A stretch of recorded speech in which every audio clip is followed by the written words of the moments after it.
ਜੈ ਮਸੀਹ ਦੀ ਪਿਆਰੇ ਦਰਸ਼ਕੋ, ਦਿਸ਼ਾ ਪਰਿਵਰਤਨ ਦੇ ਸਾਡੇ ਅੱਜ ਦੇ ਪ੍ਰੋਗਰਾਮ ਦੇ ਵਿੱਚ ਸ਼ਾਮਿਲ ਹੋਣ ਵਾਲੇ ਸਾਰੇ ਦਰਸ਼ਕਾਂ ਦਾ ਅਸੀਂ ਬਹੁਤ-ਬਹੁਤ ਸਵਾਗਤ ਕਰਦੇ ਹਾਂ। ਅਸੀਂ ਪਿਤਾ ਪਰਮੇਸ਼ਰ ਦਾ ਧੰਨਵਾਦ ਕਰਦੇ ਹਾਂ ਜਿਨੇ ਸਾਨੂੰ ਇਹ ਮੌਕਾ ਬਖਸ਼ਿਆ ਕਿ ਅਸੀਂ ਵਚਨ ਦੀ ਸੇਵਕਾਈ ਕਰਨ ਦੇ ਲਈ ਇੱਕ ਵਾਰ ਫੇਰ ਤੋਂ ਤੁਹਾਡੇ ਵਿੱਚ ਆਈਏ। ਦੋਸਤੋ, ਜਿਵੇਂ ਕਿ ਤੁਸੀਂ ਜਾਣਦੇ ਹੀ ਹੋ ਕਿ ਅਸੀਂ ਆਪਣੇ ਅਧਿਐਨ ਦੇ ਵਿੱਚ ਆਤਮਿਕ ਯੁੱਧ ਦਾ ਲੜੀਵਾਰ ਅਧਿਐਨ ਕਰਦੇ ਆ ਰਹੇ ਹਾਂ। ਅਸੀਂ ਉਮੀਦ ਕਰਦੇ ਹਾਂ ਕਿ ਤੁਹਾਨੂੰ ਇਸ ਸਿੱਖਿਆ ਦਾ ਆਤਮਿਕ ਲਾਭ ਮਿਲ ਰਿਹਾ ਹੋਵੇਗਾ। ਦੋਸਤੋ, ਪਰਮੇਸ਼ਰ ਸਾਨੂੰ ਆਪਣੇ ਵਚਨ ਦੇ ਵਿੱਚ ਪਰਿਪੱਕਵ ਕਰਨਾ ਚਾਹੁੰਦਾ ਹੈ। ਉਸ ਦੇ ਲਈ ਸਾਨੂੰ ਲਗਾਤਾਰ ਪਰਮੇਸ਼ਰ ਦੇ ਨਾਲ ਜੁੜੇ ਰਹਿਣ ਦੀ ਲੋੜ ਹੁੰਦੀ ਹੈ ਅਤੇ ਵਚਨ ਦਾ ਅਧਿਐਨ ਕਰਦੇ ਰਹਿਣਾ ਬਹੁਤ ਜ਼ਰੂਰੀ ਹੈ। ਆਪਣੇ ਪਿਛਲੇ ਪ੍ਰੋਗਰਾਮ ਦੇ ਵਿੱਚ ਸੱਚਾਈ ਦੇ ਕਮਰਕਸ ਦੇ ਬਾਰੇ ਅਸੀਂ ਗੌਰ ਕਰ ਰਹੇ ਸੀ। ਇਸ ਦੇ ਬਾਕੀ ਦੇ ਹਿੱਸੇ ਨੂੰ ਅਸੀਂ ਆਪਣੇ ਅੱਜ ਦੇ ਅਧਿਐਨ ਦੇ ਵਿੱਚ ਸਿੱਖਾਂਗੇ। ਇਸ ਦੇ ਨਾਲ ਹੀ ਅਸੀਂ ਧਰਮ ਦੀ ਸੰਜੋ ਬਾਰੇ ਸਿੱਖਾਂਗੇ। ਅਸੀਂ ਸਿੱਖਾਂਗੇ ਕਿ ਧਰਮ ਦੀ ਸੰਜੋ ਕਿਵੇਂ ਮਸੀਹ ਦੀ ਧਾਰਮਿਕਤਾ ਨੂੰ ਪ੍ਰਗਟ ਕਰਦੀ ਹੈ ਅਤੇ ਇਹ ਕਿਵੇਂ ਨਿਯਮਿਤ ਧਾਰਮਿਕਤਾ ਦਾ ਚਿੰਨ੍ਹ ਹੈ। ਦੋਸਤੋ, ਅਸੀਂ ਤੁਹਾਡੇ ਵਚਨ ਨੂੰ ਸਿੱਖਣ ਦੀ ਲਾਲਸਾ ਨੂੰ ਵੇਖ ਕੇ ਬਹੁਤ ਹੀ ਖੁਸ਼ ਹਾਂ। ਸਾਡੀ ਪ੍ਰਾਰਥਨਾ ਹੈ ਕਿ ਤੁਸੀਂ ਇਸੇ ਤਰ੍ਹਾਂ ਪ੍ਰਭੂ ਦੇ ਵਿੱਚ ਅੱਗੇ ਵਧਦੇ ਜਾਓ। ਤਾਂ ਫਿਰ ਦੋਸਤੋ, ਆਤਮਿਕ ਯੁੱਧ ਦੇ ਉੱਤੇ ਨਵੇਂ ਪ੍ਰਕਾਸ਼ਨ ਦੇ ਲਈ ਆਓ ਸ਼ੁਰੂ ਕਰਦੇ ਹਾਂ ਸਾਡਾ ਅੱਜ ਦਾ ਅਧਿਐਨ ਪ੍ਰੋਗਰਾਮ ਆਤਮਿਕ ਯੁੱਧ ਡਾਕਟਰ ਡੇਵਿਡ ਯਰਮਾਇਆ ਦੇ ਨਾਲ।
ਸਤਾਵੇ।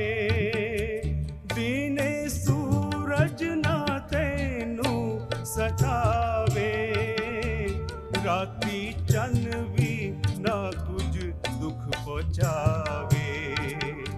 ਖੌਫ ਖਾਵੇਂਗਾ ਨਾ ਵਿੱਚ ਉਜਾੜਾ, ਮਦਦ ਲਈ ਮੈਂ ਕਿਸ ਨੂੰ ਪੁਕਾਰਾਂ। ਅੱਖੀਆਂ ਚੁੱਕਣਾ ਹਾਂ ਮੈਂ ਵੱਲ ਪਹਾੜਾ। ਕੁਝ ਸਮੇਂ ਪਹਿਲੇ ਮੈਨਲ ਇੱਕ ਮਸ਼ੀਨ ਜੋ ਕਿ ਇਸ ਗੰਦੇ ਪਾਣੀ ਨੂੰ ਨਿਕਾਸ ਨੂੰ ਸਾਫ਼ ਕਰਨ ਦੇ ਲਈ ਉਸ ਦਿਹਾਤੀ ਖੇਤਰ ਵਿੱਚ ਵਰਤੀ ਜਾਂਦੀ ਸੀ, ਉਸ ਨੇ ਇੱਕ ਪਾਣੀ ਦੀ ਲਾਈਨ ਨੂੰ ਖਰਾਬ ਕਰ ਦਿੱਤਾ ਸੀ। ਇਸ ਨੇ ਮੈਨਲ ਸ਼ਹਿਰ ਦੇ ਵੱਡੇ ਭਾਗ ਨੂੰ ਪਾਣੀ ਸੇਵਾ ਤੋਂ ਰੋਕ ਦਿੱਤਾ ਸੀ ਅਤੇ ਕੁਝ ਹੀ ਘੰਟਿਆਂ ਵਿੱਚ ਲੋਕਾਂ ਨੇ, ਜੋ ਕਿ ਸਮਾਜ ਵਿਰੋਧੀ ਸਨ, ਆਪਣੇ ਪਾਣੀ ਦੇ ਬਿੱਲ ਦੀ ਅਦਾਇਗੀ ਕਰਨ ਵਿੱਚ ਉਹਨਾਂ ਨੇ ਉਸ ਪਾਣੀ ਦੀ ਕੰਪਨੀ ਵਿੱਚ ਜਾ ਕੇ ਆਪਣੇ ਬਿੱਲ ਦੀ ਅਦਾਇਗੀ ਕਰਨ ਲਈ ਆਪਣੇ ਆਪ ਨੂੰ ਪੇਸ਼ ਕੀਤਾ। ਇਹ ਹੈਰਾਨ ਹੁੰਦੇ ਹੋਇਆ ਕਿ ਉਦੋਂ ਕੀ ਵਰਪਦਾ ਹੈ ਜਦੋਂ ਆਪ ਵਿੱਚ ਇੱਕ ਦੋਸ਼ੀ ਜ਼ਮੀਰ ਪਾਇਆ ਜਾਂਦਾ ਹੋਵੇ। ਆਪ ਜਾਣਦੇ ਹੋ, ਜੇਕਰ ਆਪ ਬਾਈਬਲ ਨੂੰ ਪੜ੍ਹਦੇ ਹੋ, ਆਪ ਜਾਣ ਲੈਂਦੇ ਹੋ ਕਿ ਪੌਲੁਸ ਇਸ ਨੂੰ ਅਕਸਰ ਆਪਣੀਆਂ ਪੱਤਰੀਆਂ ਵਿੱਚ ਜਾਣਨ ਪਛਾਣਨ ਦੇ ਲਈ ਬਿਆਨ ਕਰਦਾ ਹੈ। ਤਸਲੀਕਿਆਂ ਵਿੱਚ, ਤੀਤਸ ਵਿੱਚ ਅਤੇ ਤਮੋਥਿਉਸ ਦੀਆਂ ਪੱਤਰੀਆਂ ਵਿੱਚ ਉਹ ਇੱਕ ਸ਼ੁੱਧ ਜ਼ਮੀਰ ਰੱਖਣ ਦੇ ਬਾਰੇ ਗੱਲ ਕਰਦਾ ਹੈ। ਆਪ ਜਾਣਦੇ ਹੋ ਕਿ ਜੇਕਰ ਆਪ ਕੋਲ ਇੱਕ ਪਵਿੱਤਰ ਜ਼ਮੀਰ ਨਹੀਂ ਹੈ, ਜੇਕਰ ਆਪ ਜਾਣਦੇ ਹੋ ਕਿ ਆਪ ਦੇ ਜੀਵਨ ਵਿੱਚ ਕੁਝ ਗਲਤ ਹੈ ਅਤੇ ਆਪ ਇਸ ਦੇ ਨਾਲ ਨਹੀਂ ਨਿਪਟ ਰਹੇ, ਜੇਕਰ ਸੱਚਾਈ ਦੀ ਕੁਝ ਘਾਟ ਹੋਵੇ ਜਿਸ ਦੇ ਉੱਤੇ ਪਰਮੇਸ਼ਰ ਨੇ ਆਪਣਾ ਹੱਥ ਧਰਿਆ ਹੋਵੇ, ਤਦ ਆਪ ਬੈਰੀ ਦੇ ਨਾਲ ਯੁੱਧ ਲੜਨ ਦੇ ਲਈ ਨਹੀਂ ਜਾ ਸਕਦੇ, ਕਿਉਂਕਿ ਉਸ ਨੇ ਆਪ ਨੂੰ ਪਕੜ ਲਿਆ ਹੈ, ਉਸ ਨੇ ਆਪ ਨੂੰ ਕਾਬੂ ਵਿੱਚ ਕਰ ਲਿਆ ਹੈ। ਉਹ ਆਪ ਦੇ ਜੀਵਨ ਦੇ ਵਿੱਚ ਠੀਕ ਬੇਈਮਾਨੀ ਦੇ ਥਾਂ ਆਪ ਨੂੰ ਪਕੜੇਗਾ ਅਤੇ ਉਹ ਆਪ ਉੱਤੇ ਕੁਝ ਕਾਰਜ ਕਰੇਗਾ ਅਤੇ ਆਪ ਨੂੰ ਪਤਾ ਵੀ ਨਹੀਂ ਲੱਗੇਗਾ ਕਿ ਆਪ ਕਿੰਨੀ ਬੁਰੀ ਤਰ੍ਹਾਂ ਹਰਾਏ ਜਾ ਚੁੱਕੇ ਹੋ। ਜੇਕਰ ਆਪ ਆਪਣੇ ਆਪ ਨੂੰ ਸੱਚਾਈ ਦੇ ਨਾਲ ਲੈਸ ਨਹੀਂ ਕਰਦੇ ਅਤੇ ਜੇਕਰ ਆਪ ਪਰਮੇਸ਼ਰ ਨੂੰ ਪੁਰਾਣੇ ਨੇਮ ਵਿੱਚ ਵਰਣਨ ਭਜਨਕਾਰੀ ਦੀ ਤਰ੍ਹਾਂ ਨਹੀਂ ਆਖਦੇ ਹੋ, ਪਰਮੇਸ਼ਰ ਮੇਰੇ ਜੀਵਨ ਦੇ ਅੰਦਰ ਝਾਕ ਅਤੇ ਦੇਖ ਮੇਰੇ ਵਿੱਚ ਕੋਈ ਦੁਸ਼ਟ ਰਾਹ ਤੇ ਨਹੀਂ। ਜੇਕਰ ਆਪ ਆਪਣੇ ਜੀਵਨ ਨੂੰ ਇੱਕ ਖੁੱਲੀ ਪੁਸਤਕ ਦੀ ਤਰ੍ਹਾਂ ਪਰਮੇਸ਼ਰ ਦੇ ਸਨਮੁਖ ਨਹੀਂ ਲਿਆਉਂਦੇ ਅਤੇ ਆਖਦੇ, ਮੈਨੂੰ ਪਰਖ ਅਤੇ ਮੈਨੂੰ ਜਾਣ, ਮੈਨੂੰ ਸਾਫ਼ ਕਰ ਅਤੇ ਮੇਰੇ ਦਿਲ ਨੂੰ ਪਾਕ ਕਰ। ਦਾਊਦ ਨੇ ਇਸ ਤਰ੍ਹਾਂ ਕਿਉਂ ਆਖਿਆ ਸੀ? ਦਾਊਦ ਨੇ ਇਸ ਤਰ੍ਹਾਂ ਇਸ ਕਰਕੇ ਨਹੀਂ ਸੀ ਆਖਿਆ ਕਿ ਉਹ ਆਪਣੇ ਖੁਦ ਦੇ ਜੀਵਨ ਵਿੱਚ ਗੰਦਗੀ ਨੂੰ ਪਾਲ ਰਿਹਾ ਸੀ। ਦਾਊਦ ਨੇ ਇਸ ਕਰਕੇ ਆਖਿਆ ਸੀ ਕਿਉਂਕਿ ਉਸ ਨੇ ਸਮਝ ਲਿਆ ਸੀ ਕਿ ਜੇਕਰ ਉਸ ਦੇ ਜੀਵਨ ਦੇ ਵਿੱਚ ਕੁਝ ਦੁਸ਼ਟ ਮਾਰਗ ਹੋਵੇ ਅਤੇ ਉਸ ਨੂੰ ਇਹ ਨਾ ਪਤਾ ਹੋਵੇ ਇਸ ਦੁਸ਼ਟਤਾ ਦੇ ਬਾਰੇ ਅਤੇ ਪਾਪ ਦੇ ਬਾਰੇ ਅਤੇ ਇਸ ਅਸਲੀਅਤ ਦੀ ਘਾਟ ਦੇ ਬਾਰੇ, ਜੋ ਕਿ ਉਸ ਨੂੰ ਉਸ ਯੁੱਧ ਲਈ ਅਯੋਗ ਠਹਿਰਾਵੇ ਜਿਸ ਨੂੰ ਕਰਨ ਦੇ ਲਈ ਪਰਮੇਸ਼ਰ ਨੇ ਉਸ ਨੂੰ ਬੁਲਾਇਆ ਸੀ। ਇਸ ਤਰ੍ਹਾਂ ਉਸ ਨੇ ਸਿਰਫ ਉਸ ਨੂੰ ਵੇਖਣ ਦੀ ਹੀ ਖੁਆਇਸ਼ ਨਹੀਂ ਸੀ ਰੱਖੀ ਜਿਸ ਨੂੰ ਕਿ ਉਹ ਵੇਖ ਸਕਿਆ ਸੀ, ਬਲਕਿ ਉਸ ਨੇ ਚਾਹਿਆ ਸੀ ਕਿ ਪਰਮੇਸ਼ਰ ਇਸ ਸਫੇਦ ਚਾਨਣ ਨੂੰ, ਆਪਣੀ ਪਵਿੱਤਰਤਾਈ ਦੇ ਸਫੇਦ ਚਾਨਣ ਨੂੰ ਉਸ ਦੇ ਜੀਵਨ ਉੱਤੇ ਚਮਕਾਵੇ ਅਤੇ ਇਸ ਨੂੰ ਪ੍ਰਗਟ ਕਰੇ ਕਿ ਇਹ ਕੀ ਸੀ, ਤਾਂ ਕਿ ਉਹ ਉਸ ਦੇ ਨਾਲ ਨਿਪਟ ਸਕੇ ਜਿਸ ਦੇ ਬਾਰੇ ਪਰਮੇਸ਼ਰ ਨੇ ਉਸ ਦੇ ਜੀਵਨ ਦੇ ਵਿੱਚ ਇਸ਼ਾਰਾ ਕੀਤਾ ਸੀ। ਸਿਵਾਏ ਇਸ ਦੇ ਨਾਲੋਂ ਕਿ ਉਹ ਉਸ ਨੂੰ ਢਕੇ, ਸਾਨੂੰ ਇਸ ਨੂੰ ਪਹਿਨਣਾ ਪੈਣਾ ਹੈ। ਪਰਮੇਸ਼ਰ ਨੂੰ ਆਖਣਾ ਚਾਹੀਦਾ ਹੈ ਕਿ ਉਹ ਸਾਨੂੰ ਦੱਸੇ ਕੀ ਹੈ। ਪੌਲੁਸ ਆਖਦਾ ਹੈ ਕਿ ਉਸ ਦੇ ਸ਼ਸਤਰ ਵਸਤਰ ਦਾ ਪਹਿਲਾ ਅੰਗ ਜੋ ਅਸੀਂ ਪਹਿਨਦੇ ਹਾਂ, ਇਸ ਤੋਂ ਪਹਿਲਾਂ ਕਿ ਅਸੀਂ ਯੁੱਧ ਵਿੱਚ ਸ਼ਾਮਲ ਹੋਈਏ, ਉਹ ਸੱਚਾਈ ਹੈ। ਮੈਂ ਆਪ ਨੂੰ ਸ਼ਸਤਰ ਵਸਤਰ ਦੇ ਬਾਰੇ ਕੁਝ ਦੱਸ ਦੇਵਾਂ। ਆਪ ਇਸ ਨੂੰ ਉਦੋਂ ਨਹੀਂ ਪਹਿਨਦੇ ਜਦੋਂ ਕਿ ਆਪ ਪਹਿਲਾਂ ਯੁੱਧ ਜਿੱਤ ਜਾਓ। ਆਪ ਯੁੱਧ ਵਿੱਚ ਜਾਣ ਤੋਂ ਪਹਿਲਾਂ ਹੀ ਇਸ ਨੂੰ ਪਹਿਨਦੇ ਹੋ। ਆਪ ਗੋਲੀਆਂ ਦੇ ਵਿਛੋੜ ਦੇ ਵਿੱਚ ਇੱਥੇ ਖੜੇ ਨਹੀਂ ਰਹਿ ਸਕਦੇ ਅਤੇ ਆਪਣੇ ਆਪ ਨੂੰ ਸ਼ਸਤਰ ਪਹਿਨਾਉਣ ਦੀ ਕੋਸ਼ਿਸ਼ ਕਰਦਿਆਂ ਨਹੀਂ ਰਹਿ ਸਕਦੇ। ਮੇਰੇ ਦੋਸਤੋ, ਬਿਹਤਰ ਹੈ ਕਿ ਆਪ ਯੁੱਧ ਵਿੱਚ ਜਾਣ ਤੋਂ ਪਹਿਲਾਂ ਸ਼ਸਤਰ ਵਸਤਰ ਪਹਿਨ ਲਓ ਅਤੇ ਇਸੇ ਕਰਕੇ ਆਪ ਆਖਦੇ ਹੋ, ਪਾਸਵਾਨ ਜੀ, ਠੀਕ ਇਸੇ ਸਮੇਂ ਮੈਂ ਕਿਸੇ ਯੁੱਧ ਵਿੱਚ ਨਹੀਂ ਹਾਂ। ਹੋ ਸਕਦਾ ਹੈ ਇਹ ਸੱਚ ਹੋਵੇ, ਪਰ ਆਪ ਇਸ ਤਰ੍ਹਾਂ ਹੋਵੋਗੇ, ਇਸ ਕਰਕੇ ਬਿਹਤਰ ਹੈ ਕਿ ਆਪ ਪਰਖ ਲਓ ਕਿ ਇਹ ਜੋ ਵਸਤਰ ਹਨ ਉਹਨਾਂ ਨੂੰ ਹੁਣੇ ਹੀ ਪਹਿਨ ਲਵੋ। ਪਰਮੇਸ਼ਰ ਨੂੰ ਪੁੱਛਦਿਆਂ ਕਿ ਉਹ ਆਪ ਨੂੰ ਦਿਖਾਵੇ ਕੀ ਸੱਚ ਹੈ ਅਤੇ ਜੋ ਆਪ ਦੇ ਜੀਵਨ ਵਿੱਚ ਕੀ ਨਹੀਂ ਹੈ। ਮੈਂ ਜਾਣਦਾ ਹਾਂ ਕਿ ਇਹ ਸਭ ਆਸਾਨ ਨਹੀਂ ਹੈ। ਅਸਲ ਵਿੱਚ ਮੇਰੇ ਲਈ ਤਾਂ ਇਹ ਅਣਸੁਖਣਾ ਹੈ। ਕੋਈ ਵੀ ਇਸ ਦਾ ਪ੍ਰਚਾਰ ਆਪਣੇ ਖੁਦ ਦੇ ਜੀਵਨ ਦੇ ਵਿੱਚ ਉਹਨਾਂ ਖੇਤਰਾਂ ਨੂੰ ਤੱਕਦਿਆਂ ਬਗੈਰ ਨਹੀਂ ਕਰ ਸਕਿਆ ਜਿਨ੍ਹਾਂ ਨੂੰ ਪਰਮੇਸ਼ਰ ਦੀ ਸੱਚਾਈ ਦੇ ਨਾਲ ਇਸ ਦੇ ਚਾਨਣ ਵਿੱਚ ਲਿਆਉਣ ਦੀ ਜ਼ਰੂਰਤ ਹੁੰਦੀ ਹੈ। ਪਰਮੇਸ਼ਰ ਅਸਲ ਮਨੁੱਖਾਂ ਦੀ ਖੁਆਇਸ਼ ਰੱਖਦਾ ਹੈ। ਉਹ ਸੱਚੇ ਵਿਸ਼ਵਾਸੀਆਂ ਨੂੰ ਚਾਹੁੰਦਾ ਹੈ। ਆਪ ਅੰਗਰੇਜ਼ੀ ਦੇ ਸ਼ਬਦ ਸਰੀਰਾਂ ਨੂੰ ਜਾਣਦੇ ਹੋ, ਇਹ ਉਸ ਨੂੰ ਦਰਸਾਉਂਦਾ ਹੈ ਜਿਸ ਚੀਜ਼ ਬਾਰੇ ਮੈਂ ਗੱਲ ਕਰ ਰਿਹਾ ਹਾਂ। ਇਹ ਇੱਕ ਬਹੁਤ ਹੀ ਰੋਚਕ ਸ਼ਬਦ ਹੈ। ਹੋ ਸਕਦਾ ਹੈ ਕਿ ਮੈਂ ਇੱਕ ਛੋਟੀ ਜਿਹੀ ਕਹਾਣੀ ਨਾਲ ਇਸ ਨੂੰ ਸਮਾਪਤ ਕਰ ਸਕਾਂ। ਜੇਕਰ ਆਪ ਇਸ ਸ਼ਬਦ ਜੋ ਕਿ ਅੰਗਰੇਜ਼ੀ ਵਿੱਚ ਹੈ ਉਸ ਨੂੰ ਲਓ ਅਤੇ ਉਸ ਨੂੰ ਦੋ ਬਰਾਬਰ ਭਾਗਾਂ ਵਿੱਚ ਵੰਡੋ, ਤਦ ਉਸ ਸ਼ਬਦਾਂ ਨੂੰ ਮਿਲ ਕੇ ਬਣਦਾ ਹੈ ਸਿਨ। ਅਤੇ ਇਹ ਉਹ ਸ਼ਬਦ ਹੈ ਜਿਸ ਦਾ ਅਰਥ ਹੁੰਦਾ ਹੈ ਲੋੜ ਤੋਂ ਬਗੈਰ ਇਸ ਦਾ ਸਾਡੇ ਲਈ ਕੋਈ ਲਾਭ ਨਹੀਂ ਹੁੰਦਾ, ਇਹ ਸਾਡੇ ਲਈ ਕੋਈ ਮਾਇਨਾ ਨਹੀਂ ਰੱਖਦਾ। ਜਦੋਂ ਅਸੀਂ ਆਖਦੇ ਹਾਂ ਕੋਈ ਵਿਅਕਤੀ ਸੱਚਾ ਹੈ ਅਤੇ ਆਖਦੇ ਹੁੰਦੇ ਹਾਂ ਕਿ ਇਹ ਲੋੜ ਤੋਂ ਬਗੈਰ ਨਹੀਂ ਹਨ। ਜੀ ਹਾਂ, ਇਹ ਇੱਕ ਇਹੋ ਜਿਹਾ ਸ਼ਬਦ ਹੈ ਜੋ ਕਿ ਸਾਡੇ ਲਈ ਇਹ ਮਾਇਨਾ ਰੱਖਣ ਲਈ ਆਇਆ ਹੈ, ਕਿਉਂਕਿ ਇਸ ਦਾ ਉਹੀ ਅਰਥ ਕੀ ਸੀ ਜਦੋਂ ਇਸ ਨੂੰ ਲਿਖਿਆ ਗਿਆ ਸੀ। ਆਪ ਗੌਰ ਕਰੋ, ਜਿਸ ਜ਼ਮਾਨੇ ਵਿੱਚ ਜਦੋਂ ਇਸ ਨੂੰ ਇਸਤੇਮਾਲ ਕੀਤਾ ਗਿਆ ਸੀ ਤਦ ਉਸ ਜ਼ਮਾਨੇ ਦੇ ਵੱਡੇ ਕਾਰੋਬਾਰ ਵਿੱਚ ਇੱਕ ਵਧਾਰ ਵੱਡੀ ਮਿੱਟੀ ਦੇ ਭਾਂਡਿਆਂ ਨੂੰ ਆਕਾਰ ਦੇਣ ਉੱਤੇ ਉਹਨਾਂ ਨੂੰ ਵੇਚਣ ਅਤੇ ਉਹਨਾਂ ਨੂੰ ਅੱਗ ਵਿੱਚ ਤਪਾਉਣ ਦਾ ਹੁੰਦਾ ਸੀ, ਕਿਉਂਕਿ ਮਿੱਟੀ ਦੇ ਕਿਸੇ ਵੀ ਭਾਂਡੇ ਨੂੰ ਅੱਗ ਵਿੱਚ ਪਕਾਉਣ ਦੇ ਵਕਤ ਤੇੜ ਆਉਣਾ ਆਸਾਨ ਹੁੰਦਾ ਸੀ ਜੇਕਰ ਉਹ ਅੱਗ ਨੂੰ ਜ਼ਿਆਦਾ ਵਧਾ ਦੇਣ ਅਤੇ ਉਸ ਉੱਤੇ ਸਾਰੀ ਮਿਹਨਤ ਕਰਨ ਤੋਂ ਬਾਅਦ ਅਤੇ ਠੀਕ ਆਖਰੀ ਪਲ ਵਿੱਚ ਉਹ ਇਸ ਦੀ ਅੱਗ ਨੂੰ ਵਧਾਉਂਦੇ ਸਨ ਅਤੇ ਇਸ ਦੇ ਉੱਤੇ ਇੱਕ ਤੇੜ ਆ ਜਾਂਦੀ ਸੀ। ਅਤੇ ਵਪਾਰੀ ਜੋ ਕਿ ਇਸ ਮਿੱਟੀ ਦੇ ਭਾਂਡਿਆਂ ਨੂੰ ਵੱਡੇ ਸ਼ਹਿਰ ਵਿੱਚ ਵੇਚਦੇ ਸਨ, ਉਹ ਜਾਣਦੇ ਸਨ ਕਿ ਇਹ ਇਸ ਨੂੰ ਕਿਵੇਂ ਢੱਕਦਾ ਹੈ। ਉਹ ਸ਼ਹਿਦ ਦੀਆਂ ਮੱਖੀਆਂ ਦੇ ਮੋਮ ਨੂੰ ਲੈ ਕੇ ਇਸ ਮਿੱਟੀ ਦੇ ਭਾਂਡਿਆਂ ਦੀਆਂ ਤੇੜਾਂ ਉੱਤੇ ਮਲਦੇ ਸਨ। ਉਹ ਇਸ ਦੇ ਉੱਤੇ ਰੰਗ ਕਰਦੇ ਸਨ ਅਤੇ ਜਦੋਂ ਵੀ ਇਸ ਨੂੰ ਇੱਕ ਆਮ ਨਜ਼ਰ ਦੇ ਦੁਆਰਾ ਪਰਖੋ ਤਦ ਆਪ ਇਸ ਦੇ ਫਰਕ ਨੂੰ ਨਹੀਂ ਸੀ ਸਮਝ ਸਕਦੇ। ਇਹ ਤਾਂ ਬਾਕੀ ਦੇ ਭਾਂਡਿਆਂ ਜਿੰਨੇ ਹੀ ਖੂਬਸੂਰਤ ਅਤੇ ਨਾ ਮੋਹ ਮਿਲਿਆ ਗਿਆ ਜਾਪਦਾ ਸੀ। ਇਮਾਨਦਾਰ ਵਪਾਰੀ ਜਾਣਦੇ ਸਨ ਕਿ ਇਹ ਸਭ ਕੁਝ ਉਹਨਾਂ ਦੇ ਕਾਰੋਬਾਰ ਵਿੱਚ ਵਾਪਰ ਰਿਹਾ ਸੀ। ਇਹ ਸਭ ਨੂੰ ਜਾਣਦੇ ਹੋਇਆ ਉਹ ਆਪਣੇ ਮਿੱਟੀ ਦੇ ਭਾਂਡਿਆਂ ਉੱਤੇ ਅਕਸਰ ਇਸ ਤਰ੍ਹਾਂ ਲਿਖਦੇ ਸਨ। ਉਹ ਆਪਣੀ ਦੁਕਾਨ ਦੇ ਅੱਗੇ ਇੱਕ ਬੋਰਡ ਉੱਤੇ ਲਿਖ ਕੇ ਲਗਾਉਂਦੇ ਸਨ ਜਿਸ ਉੱਤੇ ਲਿਖਿਆ ਹੁੰਦਾ ਸੀ ਸਿੰਸੀਅਰ। ਇਹ ਮਿੱਟੀ ਦੇ ਭਾਂਡੇ ਮੋਮ ਤੋਂ ਬਗੈਰ ਹੈ। ਠੀਕ ਇਹੋ ਹੀ ਹੈ, ਇਹ ਸਮੁੱਚਾਪਨ ਹੈ, ਇੱਥੇ ਕੋਈ ਵੀ ਦਿਖਾਵਾ ਨਹੀਂ ਹੈ। ਇਸੇ ਤਰ੍ਹਾਂ ਸੱਚੇ ਹੋਣ ਦਾ ਅਰਥ ਹੁੰਦਾ ਹੈ ਕੋਈ ਵੀ ਛੁਪਾਏ ਹੋਏ ਦੋਸ਼ ਜਾਂ ਲੁੱਟ ਨਾ ਪਾਉਣਾ ਜਿਨ੍ਹਾਂ ਨੂੰ ਅਸੀਂ ਢੱਕਣ ਦੀ ਕੋਸ਼ਿਸ਼ ਕਰਦੇ ਹਾਂ, ਤਾਂ ਕਿ ਅਸੀਂ ਉਸੇ ਤਰ੍ਹਾਂ ਜਾਪਣ ਦੀ ਕੋਸ਼ਿਸ਼ ਨਾ ਕਰਦੇ ਹੋਈਏ ਜਿਸ ਤਰ੍ਹਾਂ ਅਸੀਂ ਅਸਲ ਨਹੀਂ ਹਾਂ।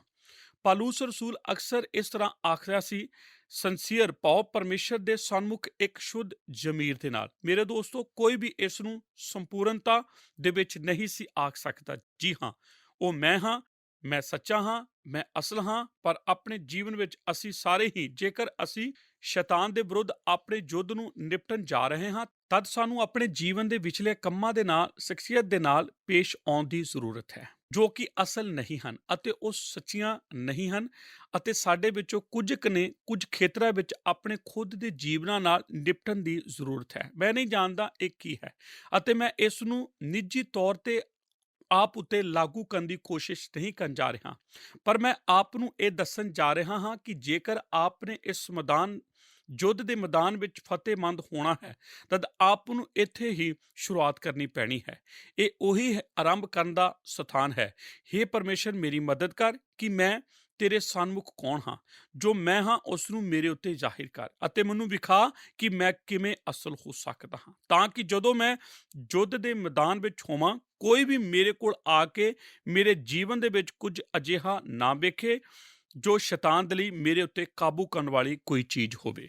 ਇੱਕ ਆਖਰੀ ਵਿਚਾਰ ਇਸ ਸੰਦੇਸ਼ ਦੀ ਸਮਾਪਤੀ ਤੋਂ ਪਹਿਲਾਂ ਇਹ ਹੈ, ਇੱਕੋ ਇੱਕ ਜੰਤਰ ਜੋ ਯੁੱਧ ਨਾਲ ਸੰਬੰਧਿਤ ਹੈ ਉਹ ਰੋਮੀ ਸਿਪਾਹੀ ਨੂੰ ਜੋ ਆਪਣੇ ਕੋਲ ਰੱਖਣਾ ਪੈਂਦਾ ਸੀ ਉਹ ਸੀ ਤਲਵਾਰ। ਉਹ ਤਲਵਾਰ ਇੱਕ ਛੋਟੀ ਤਲਵਾਰ ਹੁੰਦੀ ਸੀ ਜਿਸ ਨੂੰ ਉਹ ਹੱਥ ਪਾਈ ਦੇ ਵਜੋਂ ਇਸਤੇਮਾਲ ਕਰ ਰਹੇ ਸੀ। ਇਸ ਦਾ ਇਸਤੇਮਾਲ ਉਹ ਦੁਸ਼ਮਣ ਨੂੰ ਘਾਇਲ ਕਰਨ ਦੇ ਲਈ ਕਰਦਾ ਸੀ। ਕਿ ਇਹ ਰੋਚਕ ਗੱਲ ਨਹੀਂ ਹੈ ਜਦੋਂ ਆਪ ਇਸ ਦਾ ਅੰਦਾਜ਼ਾ ਆਪਣੇ ਮਨ ਦੇ ਵਿੱਚ ਲਗਾਉਂਦੇ ਹੋ ਅਤੇ ਇੱਕ ਤਸਵੀਰ ਨੂੰ ਤੱਕਦੇ ਹੋ ਜੋ ਕਿ ਯੁੱਧ ਦੀ ਤਲਵਾਰ ਹੈ, ਜੋ ਕਿ ਸੱਚਾਈ ਦੀ ਕਮਰ ਕਸ ਦੇ ਵਿੱਚ ਲੁਕਾਈ ਹੈ। ਇੱਕ ਨਾ ਥੱਕੇ ਜੀਵਨ ਵਿੱਚੋਂ ਤਲਵਾਰ ਨੂੰ ਘਸਾਉਣਾ ਬਹੁਤ ਹੀ ਮੁਸ਼ਕਲ ਹੁੰਦਾ ਹੈ। ਇਸੇ ਕਰਕੇ ਇੰਨਾ ਵੀ ਜ਼ਿਆਦਾ ਕਠੋਰ ਕੋਈ ਹੋ ਸਕੇ ਜਦੋਂ ਸਾਡੀਆਂ ਜ਼ਿੰਦਗੀਆਂ ਸਾਡੀ ਗਵਾਹੀ ਦੇ ਨਾਲ ਮੇਲ ਨਹੀਂ ਖਾਂਦੀਆਂ, ਅਕਸਰ ਉਹ ਸਾਡਾ ਨੁਕਸਾਨ ਕਰਦੀਆਂ ਹਨ। ਇਹ ਪਛਾਣਨਾ ਬਹੁਤ ਹੀ ਅੱਛੀ ਗੱਲ ਹੈ ਕਿ ਆਤਮਾ ਦੀ ਤਲਵਾਰ ਜੋ ਕਿ ਪਰਮੇਸ਼ਰ ਦਾ ਵਚਨ ਹੈ ਉਹ ਸੱਚਾਈ ਦੇ ਕਮਰ ਕੱਸੇ ਦੇ ਨਾਲ ਗਹਿਰਾਈ ਦੇ ਨਾਲ ਜੁੜਿਆ ਹੋਇਆ ਹੈ, ਜੋ ਕਿ ਜੀਵਨ ਦੀ ਸੱਚਾਈ ਹੈ। ਜਦੋਂ ਅਸੀਂ ਇਸ ਨੂੰ ਸਮਝ ਲੈਂਦੇ ਹਾਂ ਅਤੇ ਜਦੋਂ ਵੀ ਅਸੀਂ ਪਰਮੇਸ਼ਰ ਨੂੰ ਇਹ ਆਖਣਾ ਸ਼ੁਰੂ ਕਰਦੇ ਹਾਂ ਕਿ ਉਹ ਸਾਨੂੰ ਢਾਲੇ ਅਤੇ ਸਾਨੂੰ ਆਪਣੇ ਸਰੂਪ ਦੇ ਅਨੁਸਾਰ ਉਸੇ ਤਰ੍ਹਾਂ ਬਣਾਏ, ਪ੍ਰਭੂ ਯਿਸੂ ਮਸੀਹ ਨੂੰ ਪਹਿਨਦੇ ਹੋਏ ਅਸੀਂ ਪਰਮੇਸ਼ਰ ਦੀ ਫੌਜ ਵਿੱਚ ਸ਼ਾਮਲ ਹੋ ਕੇ ਯੁੱਧ ਫਤਿਹ ਕਰਦੇ ਹਾਂ। ਆਮੀਨ। ਪਿਆਰੇ ਸਰੋਤਾ ਦੋਸਤੋ, ਇਸ ਦਿਸ਼ਾ ਪਰਿਵਰਤਨ ਪ੍ਰੋਗਰਾਮ ਵਿੱਚ ਆਤਮਿਕ ਯੁੱਧ ਵਿੱਚ ਲੜਨ ਲਈ ਧਰਮ ਦੀ ਸੰਜੋ ਨਾਂ ਦੇ ਪਰਮੇਸ਼ਰ ਦੇ ਸ਼ਸਤਰ ਬਸਤਰ ਦੇ ਬਾਰੇ ਅਸੀਂ ਅੱਜ ਗੌਰ ਕਰਨ ਜਾ ਰਹੇ ਹਾਂ। ਇਹ ਮੁੱਖ ਤੌਰ ਤੇ ਇਫਸੀਆਂ ਦੀ ਪੱਤਰੀ 6 ਅਧਿਆਇ 14 ਐਤ ਦੇ ਬਚਨਾਂ ਉੱਤੇ ਆਧਾਰਿਤ ਹੋਵੇਗੀ। ਅੱਜ ਦੇ ਪ੍ਰੋਗਰਾਮ ਦੀ ਰੂਪਰੇਖਾ ਇਸ ਤਰ੍ਹਾਂ ਹੋਵੇਗੀ। ਨੰਬਰ 1, ਧਰਮ ਦੀ ਸੰਜੋ ਮਸੀਹ ਦੀ ਧਾਰਮਿਕਤਾ ਨੂੰ ਪ੍ਰਗਟ ਕਰਦੀ ਹੈ। ਨੰਬਰ 2, ਧਰਮ ਦੀ ਸੰਜੋ ਮਸੀਹ ਦੀ ਧਾਰਮਿਕਤਾ ਨੂੰ ਦਰਸਾਉਂਦੀ ਹੈ। ਨੰਬਰ 3, ਧਾਰਮਿਕਤਾ ਦੀ ਨਿਮਿਤ ਧਾਰਮਿਕਤਾ ਦਾ ਚਿੰਨ੍ਹ ਹੈ। ਨੰਬਰ 4, ਧਰਮ ਦੀ ਸੰਜੋ ਨਿਯੰਤਰਿਤ ਧਾਰਮਿਕਤਾ ਦਾ ਚਿੰਨ੍ਹ ਹੈ। ਇਫਸੀਆਂ ਦੀ ਪੱਤਰੀ 6 ਅਧਿਆਇ ਉਸ ਦੀ 10 ਐਤ ਤੋਂ ਅੱਗੇ ਪੜ੍ਹ ਰਹੇਂਗੇ।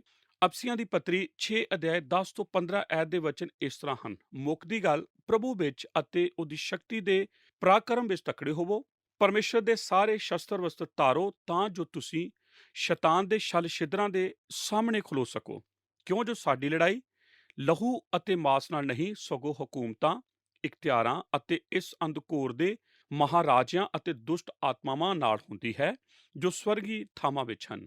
ਇਸ ਕਾਰਨ ਤੁਸੀਂ ਪਰਮੇਸ਼ਰ ਦੇ ਸਾਰੇ ਸ਼ਸਤਰ ਵਸਤਰ ਲੈ ਲਵੋ ਭਾਈ ਤੁਸੀਂ ਬੁਰੇ ਦਿਨ ਵਿੱਚ ਸਾਹਮਣਾ ਕਰ ਸਕੋ ਅਤੇ ਸਭ ਕੁਝ ਮੁਕਾ ਕੇ ਖਲੋ ਸਕੋ।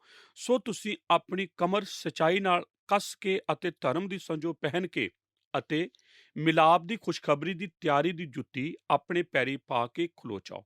ਪ੍ਰਕਾਸ਼ ਦੀ ਪੋਥੀ 9 ਅਧਿਆਏ ਬਿਨਾਂ ਕਿਸੇ ਸਵਾਲ ਉਠਾਇਆ ਪਰਮੇਸ਼ਰ ਦੀ ਬਾਣੀ ਦੇ ਸਭ ਤੋਂ ਭਿਆਨਕ ਬਾਣੀ ਦੇ ਭਾਗਾਂ ਵਿੱਚੋਂ ਇੱਕ ਹੈ। ਇਹ ਪਰਮੇਸ਼ਰ ਦੀ ਬਾਣੀ ਦਾ ਇੱਕ ਭਾਗ ਹੈ ਜੋ ਕਿ ਮੁੱਖ ਤੌਰ ਤੇ ਇਸ ਗੱਲ ਦੀ ਵਿਆਖਿਆ ਕਰਦਾ ਹੈ ਕਿ ਜਦੋਂ ਪਰਮੇਸ਼ਰ ਨਰਕ ਦੇ ਢੱਕਣ ਨੂੰ ਖੋਲ ਦਿੰਦਾ ਹੈ ਅਤੇ ਇਸ ਧਰਤੀ ਉੱਤੇ ਇਸ ਨੂੰ ਆਪਣੀ ਮਨਚਾਹੀ ਕਿਰਿਆ ਕਰਨ ਦਿੰਦਾ ਹੈ, ਤਦ ਉਸ ਸਮੇਂ ਦੇ ਦੌਰਾਨ ਕੀ ਵਰਪਦਾ ਹੈ। ਜੇਕਰ ਆਪ ਇਸ ਨੂੰ ਸਮਝੋ ਕਿ ਇਹ ਕੀ ਆਖ ਰਿਹਾ ਹੈ, ਉਸ ਨਾਲੋਂ ਬਹੁਤ ਹੀ ਹੋਰ ਜ਼ਿਆਦਾ ਡਰਾਉਣਾ ਇਸ ਨੂੰ ਪੜ੍ਹਨਾ ਹੁੰਦਾ ਹੈ। ਇਸ ਨਾਲੋਂ ਵੀ ਵੱਧ ਕੇ ਜਿਵੇਂ ਕਿ ਆਪ ਇੱਕ ਡਰਾਉਣੀ ਫਿਲਮ ਦੇ ਵਿੱਚੋਂ ਕਿਸੇ ਨੂੰ ਦੇਖ ਰਹੇ ਹੋਵੋ, ਜੋ ਕਿ ਸਾਡੇ ਮੁਲਕ ਵਿੱਚ ਇੱਕ ਵਰਤਮਾਨ ਭਿਆਨਕ ਕੰਮ ਧੰਦੇ ਦੇ ਵਿੱਚ ਹੋ ਰਿਹਾ ਹੈ। ਪਰਮੇਸ਼ਰ ਦੇ ਵਚਨ ਦੀ ਸੱਚਾਈ ਡਰਾਉਣੀ ਹੈ ਕਿਉਂਕਿ ਇਹ ਸਾਨੂੰ ਇਹ ਸਮਝਣ ਵਿੱਚ ਮਦਦ ਕਰਦੀ ਹੈ ਕਿ ਅਸੀਂ ਅੱਜ ਇੱਕ ਇਹੋ ਜਿਹੇ ਦਿਨ ਵਿੱਚ ਜੀ ਰਹੇ ਹਾਂ ਜਦੋਂ ਕਿ ਬੁਰਾਈ ਨੂੰ ਢਕਿਆ ਗਿਆ ਹੈ, ਜਦੋਂ ਕਿ ਪਾਪ ਨੂੰ ਰੋਕ ਲਈ ਗਈ ਹੈ ਅਤੇ ਆਪਣੀਆਂ ਅਖਬਾਰਾਂ ਵਿੱਚੋਂ ਅੱਜ ਪੜ੍ਹਦੇ ਹਾਂ ਅਤੇ ਹੈਰਾਨ ਹੁੰਦੇ ਹਾਂ ਉਸ ਬਾਰੇ ਕਿ ਇਸ ਜਗਤ ਵਿੱਚ ਵਾਪਰ ਰਹੀਆਂ ਭਿਆਨਕ ਚੀਜ਼ਾਂ ਦੇ ਵੱਲ ਅਸੀਂ ਗੌਰ ਕਰਦੇ ਹਾਂ। ਫਿਰ ਵੀ ਮਨੁੱਖੋ ਅਤੇ ਔਰਤੋ ਇਹ ਸਭ ਕੁਝ ਕਿੰਨਾ ਵੀ ਡਰਾਉਣਾ ਕਿਉਂ ਨਾ ਹੋਵੇ ਅਤੇ ਇੱਕ ਦਿਨ ਆ ਰਿਹਾ ਹੈ ਜਦੋਂ ਪਰਮੇਸ਼ਰ ਨਰਕ ਦੇ ਢੱਕਣ ਨੂੰ ਚੁੱਕ ਦੇਵੇਗਾ ਅਤੇ ਉਸ ਨੂੰ ਧਰਤੀ ਉੱਤੇ ਖੁੱਲ੍ਹਮ ਖੁੱਲ੍ਹਾ ਭੱਜਣ ਦੇਵੇਗਾ। ਤਦ ਅਸੀਂ ਸਮਝਾਂਗੇ ਕਿ ਬੇਰੋਕ ਪਾਪ ਅਸਲ ਵਿੱਚ ਕੀ ਕੁਝ ਹੁੰਦਾ ਹੈ। ਸਾਡੇ ਲਈ ਇਹ ਨੋਟ ਕਰਨਾ ਬਹੁਤ ਮਹੱਤਵਪੂਰਨ ਹੈ ਕਿ ਜਦੋਂ ਉਹ ਵਰਪਦਾ ਹੈ ਤਦ ਅਸੀਂ ਇੱਥੇ ਨਹੀਂ ਹੋਵਾਂਗੇ।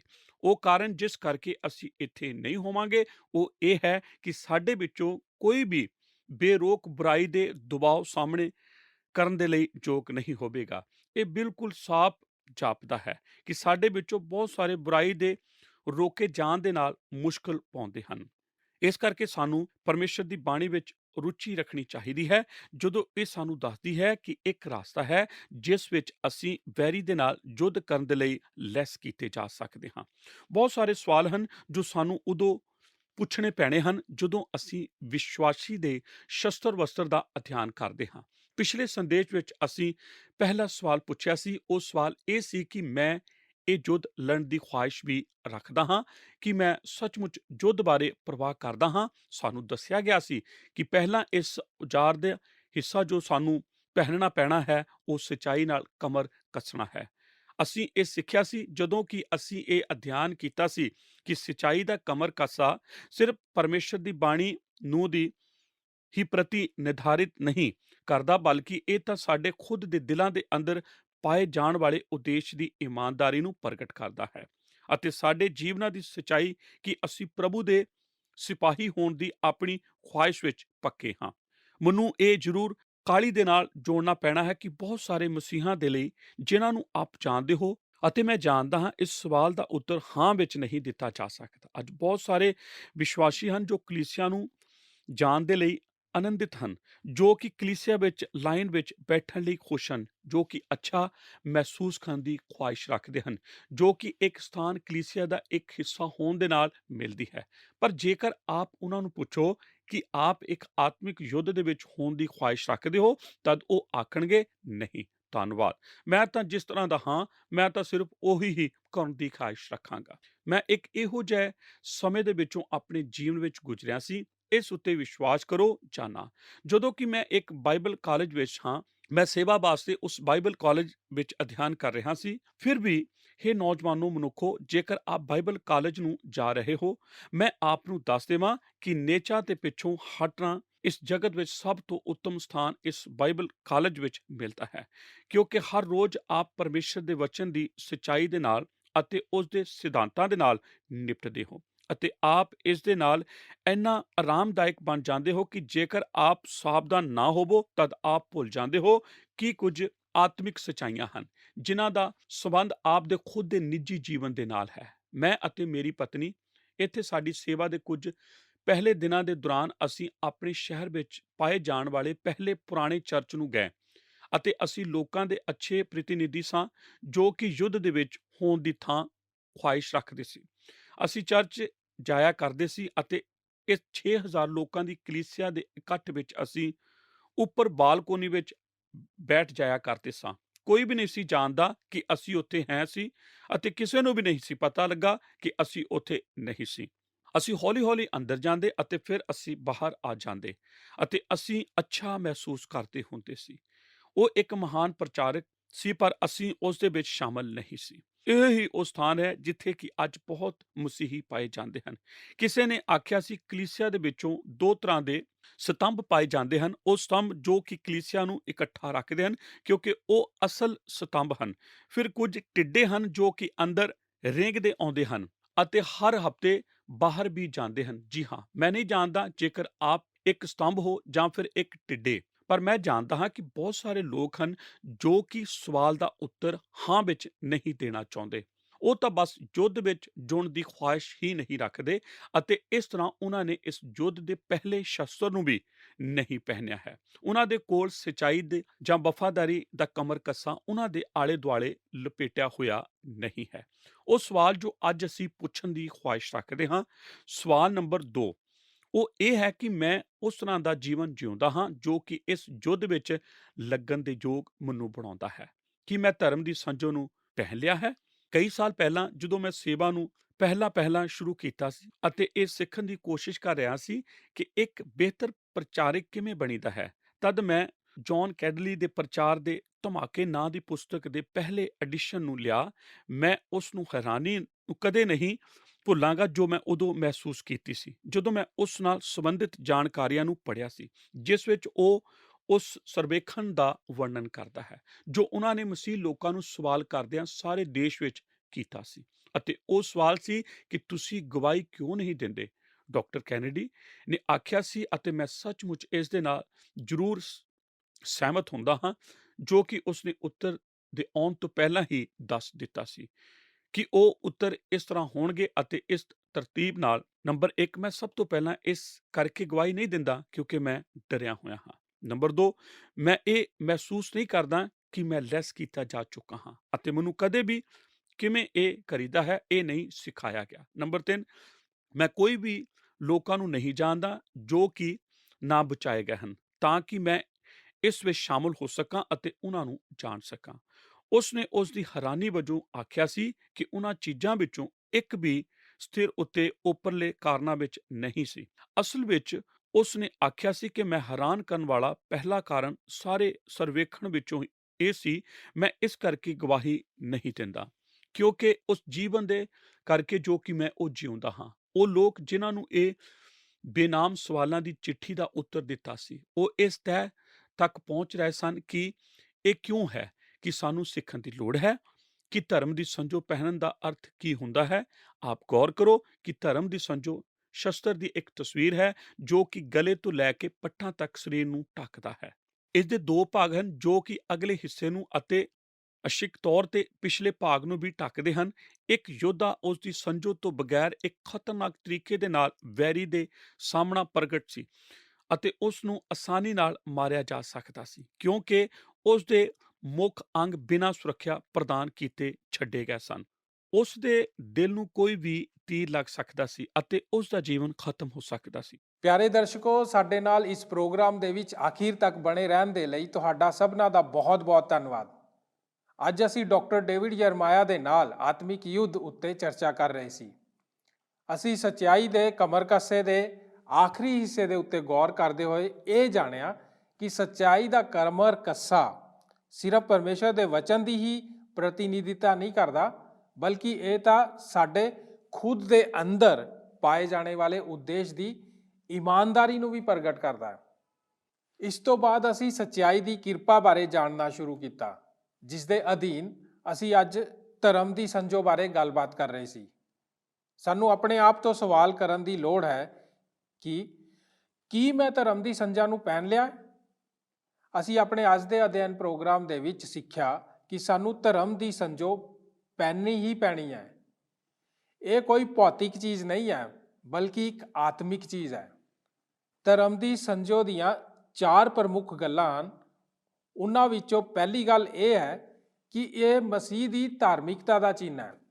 ਦੋਸਤੋ, ਅਸੀਂ ਧਾਰਮਿਕਤਾ ਦੇ ਚਿੰਨ੍ਹ ਉੱਤੇ ਗੱਲਬਾਤ ਕਰਨੀ ਸ਼ੁਰੂ ਕੀਤੀ ਹੈ। ਇਸ ਨੂੰ ਅਸੀਂ ਆਪਣੇ ਅਗਲੇ ਪ੍ਰੋਗਰਾਮ ਦੇ ਵਿੱਚ ਵੀ ਜਾਰੀ ਰੱਖਾਂਗੇ, ਕਿਉਂਕਿ ਹੁਣ ਸਮਾਂ ਹੋ ਗਿਆ ਤੁਹਾਡੇ ਤੋਂ ਵਿਦਾ ਲੈਣ ਦਾ। ਹੁਣ ਸਾਨੂੰ ਪ੍ਰੋਗਰਾਮ ਨੂੰ ਸਮਾਪਤ ਕਰਨ ਦੀ ਇਜਾਜ਼ਤ ਦਿਓ। ਅਗਲੇ ਪ੍ਰੋਗਰਾਮ ਦੇ ਵਿੱਚ ਫੇਰ ਮੁਲਾਕਾਤ ਹੋਏਗੀ। ਪਰਮੇਸ਼ਰ ਤੁਹਾਨੂੰ ਸਾਰਿਆਂ ਨੂੰ ਬੜੀ ਆਸ਼ੀਸ਼ ਔਰ ਬਰਕਤ ਦੇ। ਆਓ ਪ੍ਰਾਰਥਨਾ ਕਰਦੇ ਹਾਂ। ਸਾਡੇ ਸੱਚੇ ਜਿੰਦਾ ਪਰਮੇਸ਼ਰ ਪ੍ਰਭੂ ਯਿਸੂ ਮਸੀਹ ਜੀ ਦੇ ਨਾਂ 'ਚ ਤੁਹਾਡਾ ਧੰਨਵਾਦ ਕਰਦੇ ਹਾਂ। ਪਿਤਾ ਪਰਮੇਸ਼ਰ, ਕਿ ਤੁਸੀਂ ਅੱਜ ਸਾਨੂੰ ਪ੍ਰਭੂ ਜੀ ਧਰਮ ਦੀ ਸੰਜੋ ਬਾਰੇ ਦੱਸਿਆ। ਤੁਸੀਂ ਸਿਖਾਇਆ ਕਿ ਪਿਤਾ ਪਰਮੇਸ਼ਰ ਜਦ ਅਸੀਂ ਧਰਮ ਦੀ ਸੰਜਾ ਨੂੰ ਗ੍ਰਹਿਣ ਕਰਦੇ ਹਾਂ ਤਦ ਅਸਲ ਦੇ ਵਿੱਚ ਪਿਤਾ ਪਰਮੇਸ਼ਰ ਅਸੀਂ ਤੁਹਾਡੀ ਧਾਰਮਿਕਤਾ ਨੂੰ ਗ੍ਰਹਿਣ ਕਰਦੇ ਹਾਂ। ਪਿਤਾ ਪਰਮੇਸ਼ਰ, ਤੁਸੀਂ ਸਾਡੇ ਲਈ ਧਾਰਮਿਕਤਾ ਬਣੇ, ਸਾਡੀ ਧਾਰਮਿਕਤਾ ਬਣੇ, ਇਸ ਲਈ ਅਸੀਂ ਤੁਹਾਡੇ ਆਭਾਰੀ ਹਾਂ। ਪਿਤਾ ਪਰਮੇਸ਼ਰ, ਇਸ ਪ੍ਰੋਗਰਾਮ ਦੇ ਜ਼ਰੀਏ ਤੁਸੀਂ ਸਾਨੂੰ ਆਸ਼ੀਸ਼ ਔਰ ਬਰਕਤ ਦਿਓ, ਸਾਡੀ ਕਮੀਆਂ ਨੂੰ ਦੂਰ ਕਰਿਓ। ਔਰ ਪਿਤਾ ਪਰਮੇਸ਼ਰ, ਧਰਮ ਦੀ ਸੰਜੋ ਦੇ ਬਾਰੇ ਹੋਰ ਜ਼ਿਆਦਾ ਜਾਣਕਾਰੀ ਲੈਣ ਵਾਸਤੇ ਤੁਸੀਂ ਸਾਡੇ ਸਾਰਿਆਂ ਨੂੰ ਪਿਤਾ ਪਰਮੇਸ਼ਰ ਬੇਦਾਰ ਕਰੋ।